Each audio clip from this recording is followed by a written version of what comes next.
بسم اللہ الرحمن الرحیم۔ ویڈیو شروع کرنے سے پہلے ایک بات کہ جہاں پر بھی نبی کریم صلی اللہ علیہ وآلہ وسلم کا نام آ جائے آپ لوگ وہاں پہ درود شریف پڑھیں یا پورا نام پڑھیں نبی کریم صلی اللہ علیہ وآلہ وسلم۔ ہمارے پیارے نبی صلی اللہ علیہ وآلہ وسلم کا بچپن اللہ تعالیٰ نے اپنے محبوب آخری نبی حضرت محمد صلی اللہ علیہ وآلہ وسلم کو ایسی صفات سے نوازا جس کے ازل سے لے کے ابد تک کوئی نظیر نہیں ملتی۔ رسول پاک صلی اللہ علیہ وآلہ وسلم اپنی اعلیٰ صفات و خوبیوں کی بنا پر ہی بچپن ہی سے عرب کے باقی بچوں سے جدا دکھائی دیتے تھے۔ ماہ ربیع الاول کا چاند نظر آتی ہی گلیوں بازاروں میں رونق اتر آئی۔ ہر سو مسلمان خوشیاں مناتے دکھائی دے رہے ہیں کہ اس ماہ مبارک میں اللہ پاک نے اپنا آخری نبی حضرت محمد صلی اللہ علیہ وسلم بھیج کر نبوت کا سلسلہ ختم کر دیا۔ اللہ تعالیٰ نے اپنے محبوب آخری نبی حضرت محمد صلی اللہ علیہ وآلہ وسلم کو ایسی صفات سے نوازا جس کے ازل سے لے کے ابد تک کوئی نظیر نہیں ملتی۔ رسول پاک صلی اللہ علیہ وآلہ وسلم اپنی اعلیٰ صفات خوبیوں کی بنا پر بچپن ہی سے عرب کے باقی بچوں سے جدا دکھائی دیتے تھے۔ آپ صلی اللہ علیہ وآلہ وسلم اپنے بچپن میں باقی بچوں کی طرح کھیل کود میں وقت صرف نہیں کرتے تھے بلکہ چھوٹی عمر سے ہی سنجیدگی و متانت آپ صلی اللہ علیہ وآلہ وسلم کی آنکھوں سے آیا تھی، لہٰذا آپ زیادہ وقت غور و فکر میں بسر کرتے اور کائنات کے رموز پر غور فرمایا کرتے۔ آپ صلی اللہ علیہ وآلہ وسلم کے والد کا انتقال آپ صلی اللہ علیہ وآلہ وسلم کی ولادت سے قبل ہو چکا تھا۔ آپ صلی اللہ علیہ وآلہ وسلم یتیم تھے، باپ کے سائے سے محروم تھے۔ ابھی اس یتیمی کا شعور ہو ہی رہا تھا کہ ماں بھی داغ مفارقت دے گئی۔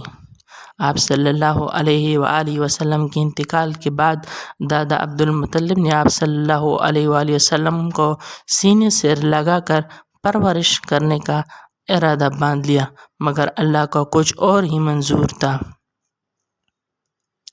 آپ صلی اللہ علیہ وآلہ وسلم کی عمر ابھی 8 سال ہی تھی کہ دادا چل بسے۔ دادا کا غم ماں باپ سے بھی زیادہ تھا، کیونکہ آپ صلی اللہ علیہ وآلہ وسلم جس عمر میں تھے اس میں شعور بیدار ہو رہا تھا، جذبات و احساسات میں وسعت آ رہی تھی، نوازش و پیار کو محسوس کر رہے تھے۔ دادا کی وفات پر دل غم سے چور ہو گیا، آنکھوں سے آنسو جاری تھے۔ دادا کی وفات پر آپ صلی اللہ علیہ وآلہ وسلم اپنے چاچا ابو طالب کی سرپرستی میں آ گئے۔ چاچا ابو طالب آپ صلی اللہ علیہ وسلم بے پناہ محبت کرتے تھے۔ ایک دفعہ آپ صلی اللہ علیہ وآلہ وسلم اپنے چاچا ابو طالب کے ساتھ شام کے تجارتی سفر پر روانہ ہوئے۔ اس وقت آپ صلی اللہ علیہ وآلہ وسلم کی عمر 12 سال تھی۔ شام کی سرزمین پر پہنچ کر وہاں ایک مشہور شہر بصرہ میں پڑاؤ ڈال دیا۔ بصرہ میں بحیرہ نامی ایک راغب تھا۔ اس کے گرجا گھر کے پاس ایک سایہ جگہ تھی۔ قریشی تاجر جب بھی بصرہ جاتے وہیں اس درخت کے نیچے ٹھہر جاتے۔ یہ قافلہ بھی اسی جگہ ٹھہرا۔ کوئی زیادہ دیر نہیں ہوئی تھی کہ ایک قاصد بحیرہ کا پیغام لے کر آیا کہ آپ لوگوں کو بحیرہ نے کھانے پر دعوت دی ہے۔ بحیرہ نے اس سے قبل ان لوگوں کو کبھی کسی قسم کی دعوت نہیں دی تھی، لہٰذا قافلے کے لوگ حیران ہو گئے۔ ہر حال میں دعوت قبول کر لی گئی اور قاصد کی رہنمائی میں روانہ ہو گئے، مگر محمد صلی اللہ علیہ وآلہ وسلم نہیں گئے، کیونکہ آپ صلی اللہ علیہ وآلہ وسلم اس وقت بچے تھے۔ بحیرہ نے سب کا استقبال کیا اور کہا کہ آج آپ سب میرے مہمان ہیں، میں چاہتا ہوں تم سب میرے ساتھ کھانا کھاؤ اور کوئی بھی باقی نہ رہ جائے۔ اہل قافلے والے بولے کہ ہم سب آ گئے سوائے ایک بچے کے، کیونکہ وہ ابھی چھوٹا ہے۔ تو بحیرہ نے کہا کہ بچہ ہے تو کیا ہوا، اس سے بھی بلا لو۔ اس بات پر اہل قافلہ حیران ہوئے۔ پھر قاصد ابو طالب کے ڈیرے پر گیا اور محمد صلی اللہ علیہ وآلہ وسلم کو ساتھ لے آیا۔ بحیرہ کی نظریں رسول اللہ صلی اللہ علیہ وآلہ وسلم پر جمی رہ گئی۔ وہ ٹکٹکی لگائے آپ کو اب صلی اللہ علیہ وآلہ وسلم کو دیکھتا ہی رہ گیا۔ کھانا کھانے کے بعد لوگ چہل قدمی کرنے لگے اور بحیرہ کا گھر جگر دیکھنے لگے۔ بحیرہ آپ صلی اللہ علیہ وآلہ وسلم کے پاس آیا اور بولا، بیٹا تمہیں لات و عزی کی قسم جو کچھ پوچھوں بتا دینا۔ آپ صلی اللہ علیہ وآلہ وسلم نے کہا، لات و عزی کی قسم نہ دیجیے۔ بحیرہ نے کہا، اچھا خدا کی قسم جو پوچھوں بتا دینا۔ آپ صلی اللہ علیہ وآلہ وسلم نے کہا، پوچھیے کیا پوچھنا ہے۔ پھر اس نے آپ صلی اللہ علیہ وآلہ وسلم کے عادات و اطوار، مصروفیات، رجحان، طبیعت، مزاج کے بارے میں مختلف سوالات کیے۔ آپ صلی اللہ علیہ وآلہ وسلم سب کا جواب دیتے رہے۔ اتنے میں ابو طالب آ گئے تو بحیرہ نے ان سے کہا کہ بچہ تمہارا کیا لگتا ہے؟ ابو طالب نے کہا کہ بیٹا۔ بحیرہ بولا، یہ کیسے ہو سکتا ہے؟ یہ تمہارا بیٹا نہیں، اس لڑکی کا باپ زندہ ہو ممکن نہیں۔ راہب کی بات سن کر چچا ابو طالب دنگ رہ گئے۔ ابو طالب نے کہا، ہاں یہ میرا بھتیجا ہے۔ بحیرہ نے کہا، اور اس کا باپ؟ ابو طالب بولے، ابھی یہ پیدا نہیں ہوا کہ اس کے باپ کا انتقال ہو گیا۔ بحیرہ نے کہا کہ تم نے سچ کہا، اپنے بھتیجے کو گھر لے جاؤ اور یہودیوں سے بچا کر رکھنا۔ خدا کی قسم اگر انہوں نے اسے دیکھ لیا اور جس حد تک میں نے پہچان لیا ہے، اگر وہ پہچان گئے تو اس کی جان کے پیچھے پڑ جائیں گے۔ تمہارا یہ بھتیجا ایک عظیم انسان بنے گا۔